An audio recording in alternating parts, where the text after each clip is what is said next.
Almighty God and everlasting God, who does govern all things in heaven and on earth, mercifully hear the prayers of your people. Grant to them peace of mind through Jesus Christ our Lord. Amen.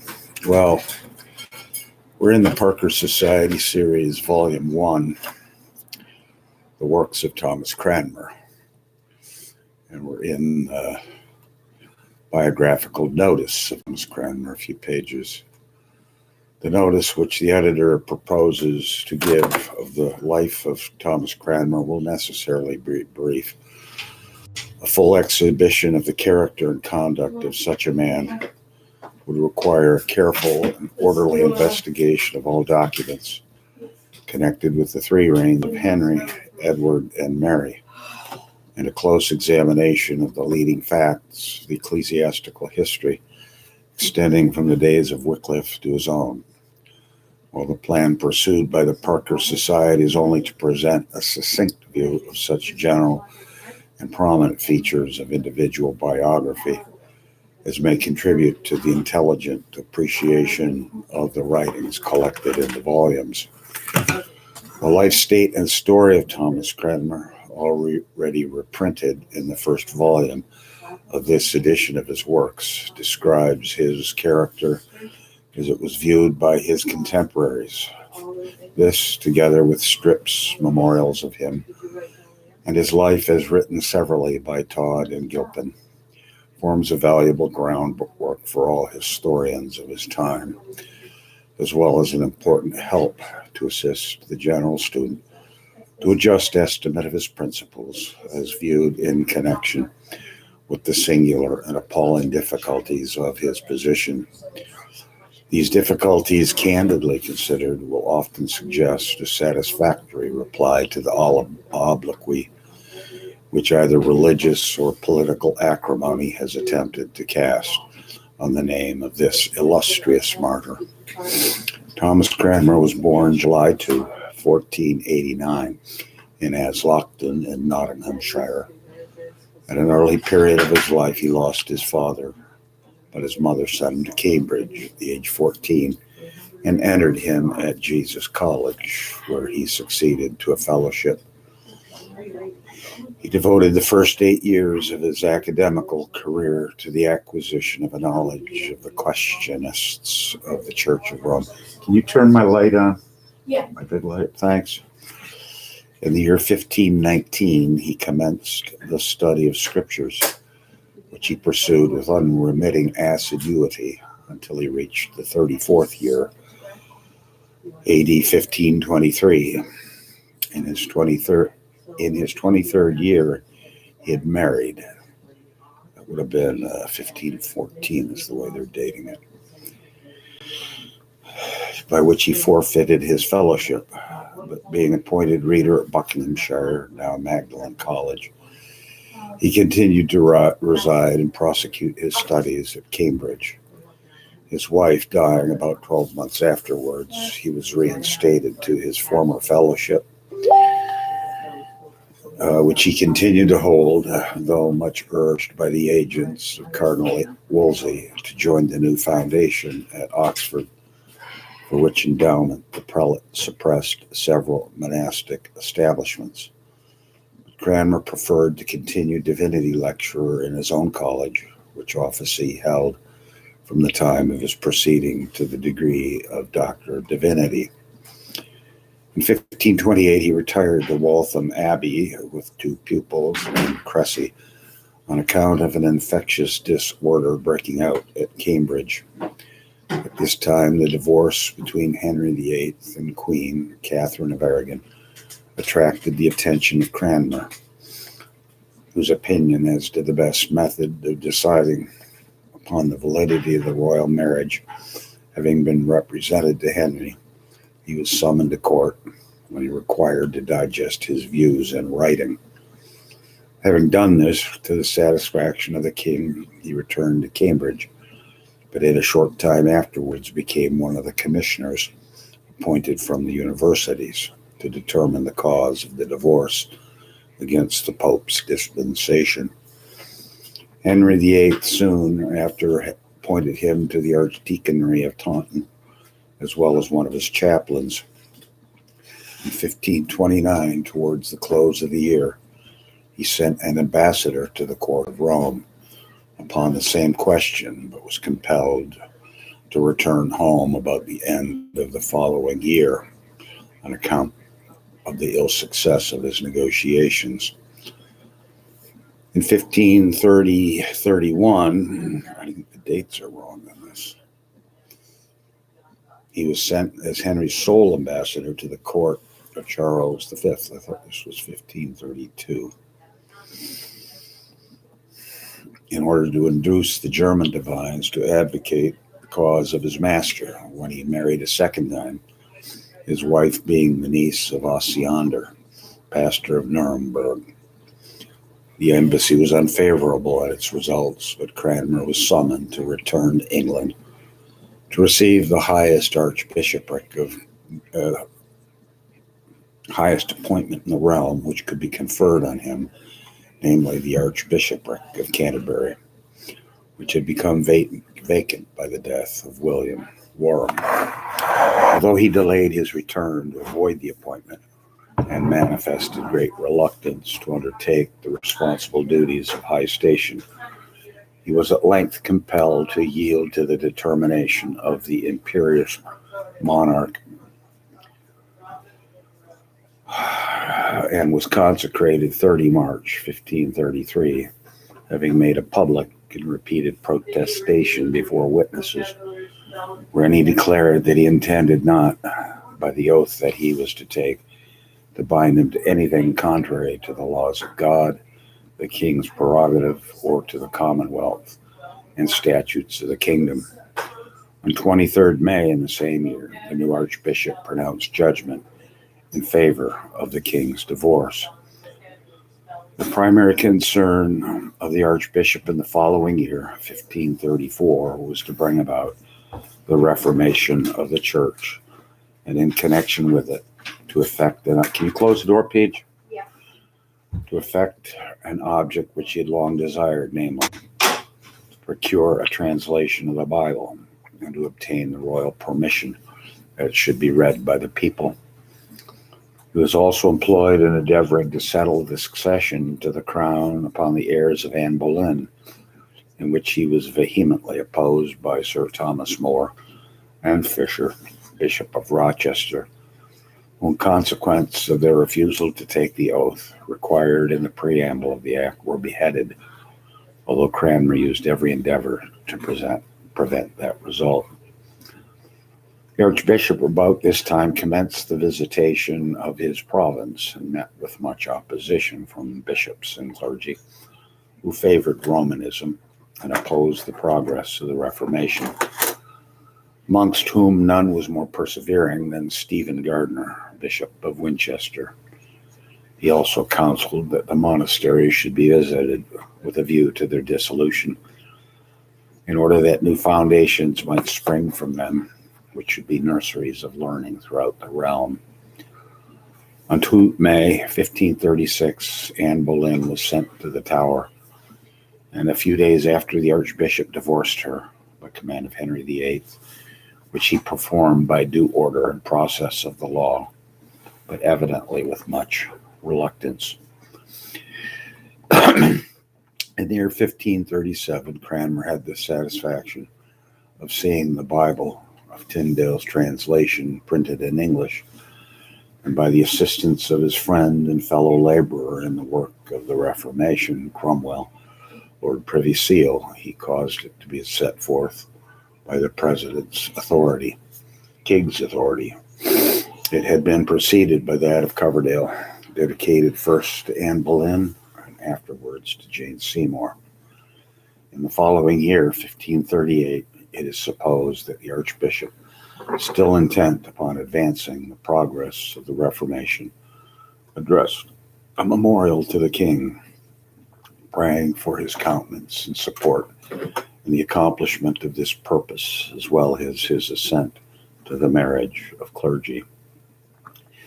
He succeeded in having the English Bible printed with farther revisions, But at this time, the influence of the Romish party against his efforts was gaining ground, and so far from his second request being granted, a proclamation was issued against the marriage of the clergy, depriving all who had openly entered into that estate of their privileges and offices, and threatening the punishment and fine, such as in the future should do so. Other disappointments were encountered by the Archbishop, amongst which it was not the least that a conference between the German ambassadors and the English divines, which was held to effect an uniformity of doctrine between the Reformed and Continental churches, had proved unsuccessful. His urgent applications were set aside by those who were determined, if possible, to restore the power of the Roman Catholic Church. The result of the mission from Germany proved utterly useless. Every prospect now appeared of decline of the Archbishop's influence at court through the efforts which were made to obtain a counter-ascendancy over the mind of Henry VIII. It was in this year that Cranmer had to take part in the argument against John Lambert on the bodily presence in the sacrament, the result of which was condemnation and execution as a heretic, which is one of the grounds of accusation urged against the Archbishop by his opponents. From 1538 to 1541, Cranmer had to endure a succession of disappointments which much tried his spirit. He saw the Act of 6 Articles passed, notwithstanding his opposition to it, and Cromwell, his most intimate friend and associate, beheaded in consequence of the part he'd taken in bringing about the marriage of Henry to Anne of Cleves. But although left almost undone and surrounded by indefatigable adversaries who were bent upon his ruin, he yet firmly resisted an attempt which was made by them to extort from him a consent to a set of articles which would have reestablished the dominion of error and superstition. In this instance, the king still remained his friend, and for a time opposition against him ceased, and he was enabled to secure a royal proclamation enforcing the placing of the Bible in the churches throughout the country. In the year 1542, attempts were made by the Roman Catholic party to effect a revision of the English Bible, but the Archbishop succeeded in defeating the object by obtaining the consent of the king to have the matter referred to the universities. In 12 months' time, however, when the attempt was again renewed, he was unable effectually to resist it. The king, wearied and perplexed by continual dissension, was induced to sanction the prohibition of Tyndale's English Bible and to limit the privilege of reading to the translation of the Scriptures. During the succeeding years, Cranmer still had to encounter the hatred and opposition of opponents. But in 1543, a conspiracy was resorted to which bade fair to destroy his influence, to render ineffective all that he had hitherto accomplished in the advancement of the Protestant cause. A succession of meetings were held, a regular scheme was organized, and a voluminous mass of articles were collected by Gardiner and his accomplices to obtain advantage over him. The chief accusations brought against him were that he discouraged and restrained these preachers who refused to promote the new doctrines of the Reformation, and that he had ordered the removal of images, and that he corresponded with the divines of Germany. The accusations, however, were no sooner laid before the king than he suspected the parties who originated them. He immediately showed them to the Archbishop, who solicited that the whole matter might be sifted by a commission, to which the king at once acceded, but insisted upon appointing the primate himself as chief commissioner. The result of these examinations which followed was that the Archbishop's character was cleared and his adversaries confounded. In the year 1544, Cranmer succeeded, through his influence with the king, in mitigating the Act of 6 Articles and effecting a great change in the forms of public devotion by the introduction of an English litany with responses. Nevertheless, his further attempts at a reformation were defeated, and he had again, AD 1545, to endure another measure of hostility on the part of his adversaries, from which he only again was released by the continuance of the further and firm friendship of Henry, who in this instance personally defeated their object of sending him to the Tower by granting him his ring at any moment of emergency, and by afterwards reproving them for their hostility and malice against him. On 28 January 1547, Henry VIII died at a period of the deepest interest to Cranmer, when he had anticipated the prospect of the speedy abolition of many of the remaining and notorious abuses of the Church of Rome, which hitherto he had been unsuccessful in his efforts to remove. The state of religion at this moment throughout the country was unsettled, and it was evident to himself that he was entering upon a reign which, in its earliest period, could not fail to increase his anxiety and cares. Edward VI, but 10 years old when he began to reign, and as much of the affairs of state necessarily fell to the charge of the Archbishop, he still had to encounter this unceasing opposition of the men who throughout the latter years of the king's government had never ceased to harass and persecute him. Gardiner still continued his activity, although separated from the government, but Cranmer was enabled to see his machinations at defiance by steadily prosecuting the subjects he had in view. And in order to ascertain the condition of the church, he obtained a royal proclamation for a visitation of the whole realm, which measure was resolved on in April, carried into effect in the following September. The Reformation was now progressing, and the Archbishop's influence became more and more predominant, especially in the deliberations of the clergy.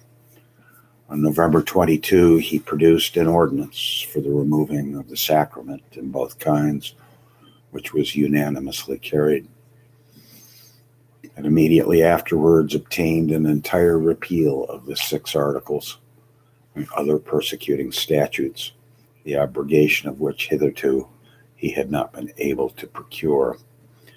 This year, 1548, saw the abolition of images and steps taken for converting the Mass into a communion service in English. Opposition was offered to these proposed changes, but the tide had now set in favor of the progress of the Reformation, and the great work of producing the English liturgy was finished, received a final sanction of the legislature on 15 January 1549.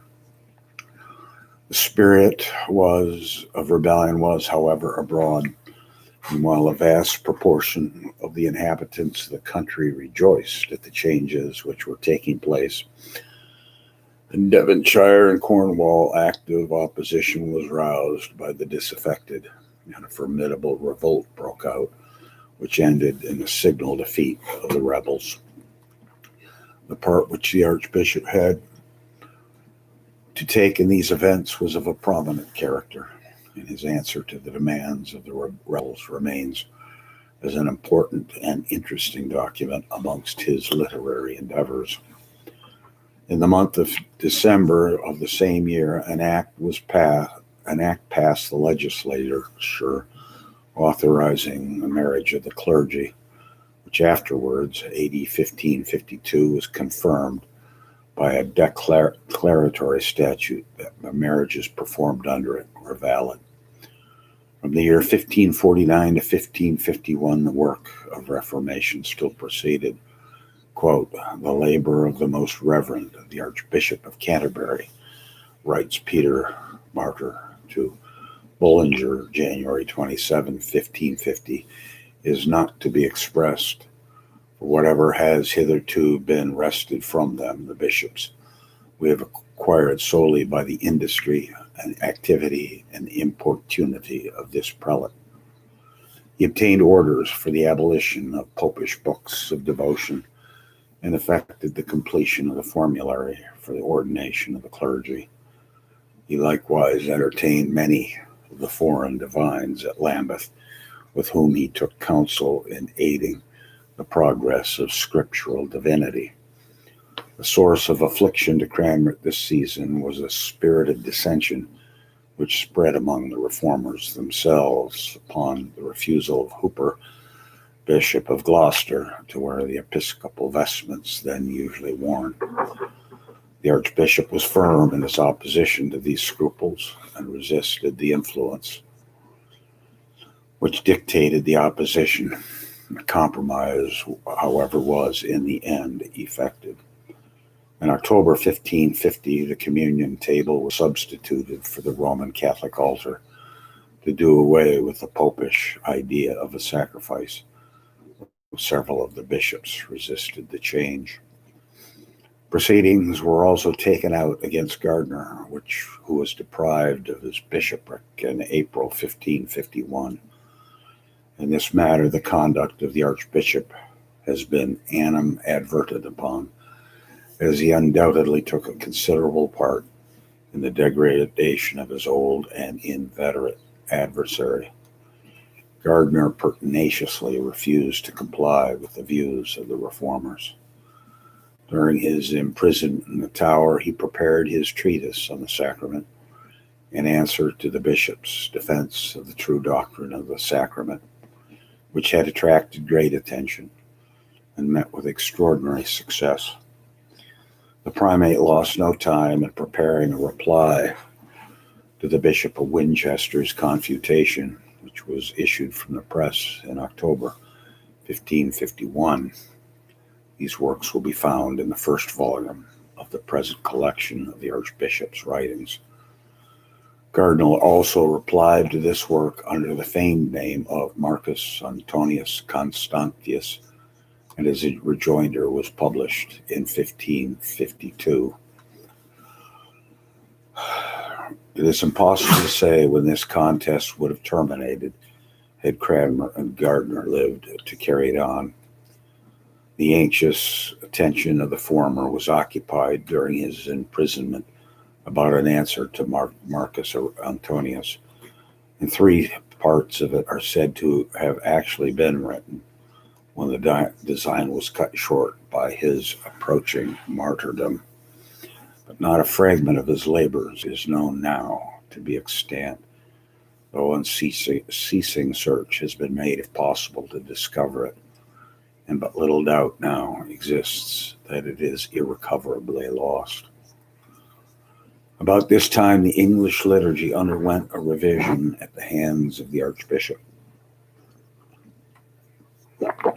assisted by Ridley and Cox, afterwards Bishop of Ely, in which some of the suggestions of Peter Martyr, Martin Bucer, and others were adopted.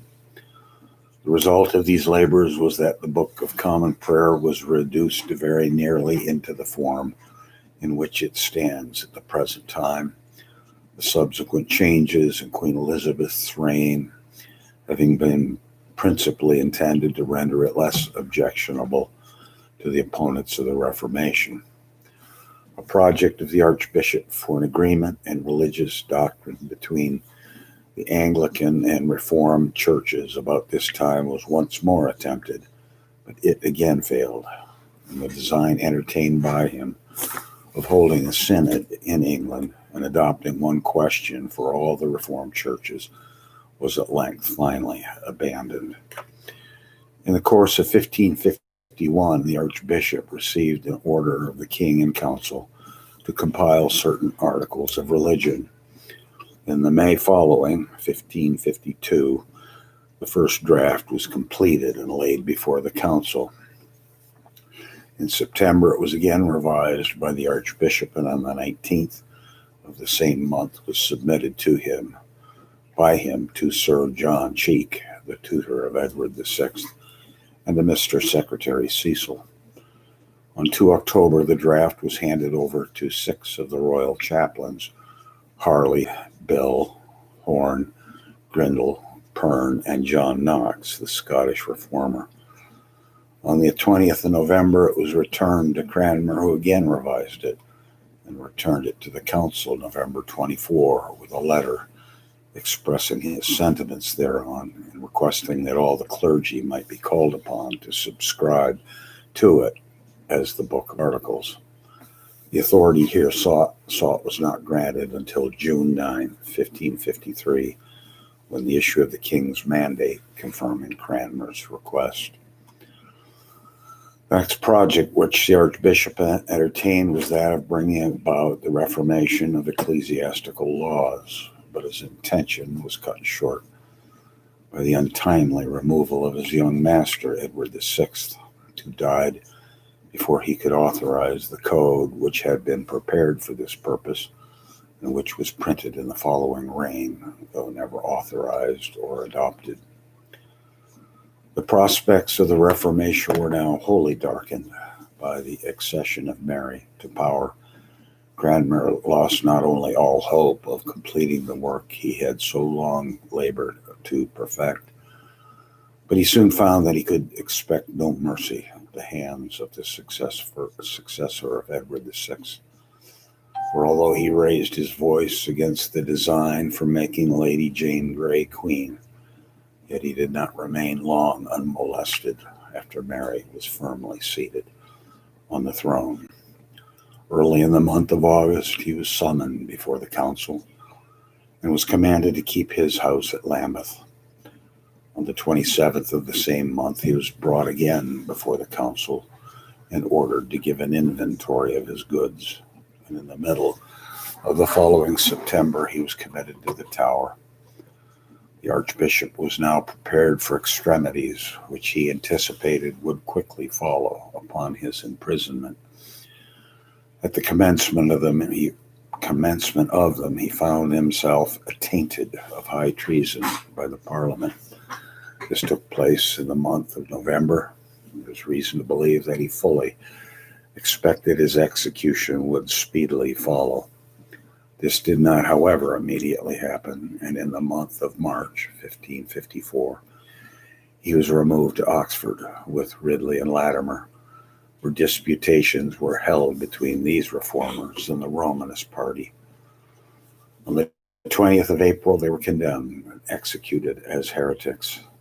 The execution did not, however, even now immediately follow.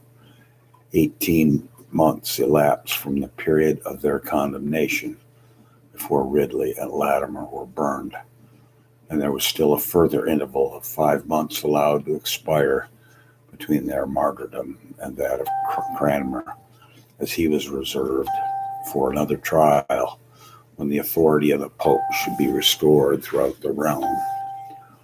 On 12 September 1555, the Archbishop was summoned before his judges, and on the following day the process against him was closed. On 7 September, previously to these proceedings, he was cited to appear at Rome within 80 days, and though obedience to this citation was totally impossible, as he was kept in prison, yet no sooner had the 80 days elapsed than on the 4th of December, he was sentenced to excommunication at Rome. The Pope's final executory letter was dated December 14th, by which it was commanded that he should be first degraded from his archbishopric and then be delivered over to the secular powers. It was not until February 14, 1556, that the degradation was carried into execution, and notwithstanding he appealed to a general council, after having formally withdrawn the recantations he'd been induced to make, he was led to the stake and suffered death for the truth's sake on 21 March 1556, in the 67th year of his age, just at the close of the 23rd from his consecration of Primate of England. A list of Archbishop Cranmer's writings extracted from Bishop Tanner's Bibliotheca has already been given in Vol.1. To this, the editor subjoins the following from Bales Todd's Life of Archbishop and Jenkins Remains. List of Archbishops Cranmer's writings from Bales' work. Inter occupationis varios in Anglico sermone composuit cum Cranmeris, Catechismos Doctrinae Christianae, Ordinationis Ecclesiae Reformatae, De Ministri Ordinandis, De Eucharistia cum Luthero, Defensio Catholicae Doctrinae, Ad Veritas Professora, Jura Ecclesia Tempori Edwardi, Contra Gardineri Concionum, Doctrinum Conae Dominica, Contra Transubstantionis Errorum, Quaemodo Christiad sit inquena, De Esu Quena Dominicae. And then it's got letters. A list of Archbishop Cranmer's writings from Mr. Todd's Life of Cranmer. A long speech in the House of Lords, 1534, discussing the propriety of a general council and denouncing the authority of the pontiff. A speech in Convocation in 1536, defending the opinion of Alexander Alice concerning the sacraments of baptism and the Lord's Supper. Answers to questions concerning confirmation. Considerations submitted to King Henry in order to further a Reformation, 1537. Injunctions given at his visitation of the See of Hereford, 1538. Preface to the translation of the Bible, 1539, and printed in 1540. Articles intended to be the doctrine of the Church of England, 1540. Answers to 17 questions concerning the sacraments previously to the publication of the Necessary Doctrine, 1543. 3 brief discourses on his review of the Necessary Doctrine, entitled Faith, Justification, and Forgiveness of Injuries. Parts of 3 other discourses against the fear and patience of sickness and adversity. And we've got letters, speeches, queries, and several other things here. And we've got a reference to where a lot of these have come. Reference to this is done in 1846. And here we'll bring it to an end. Godspeed.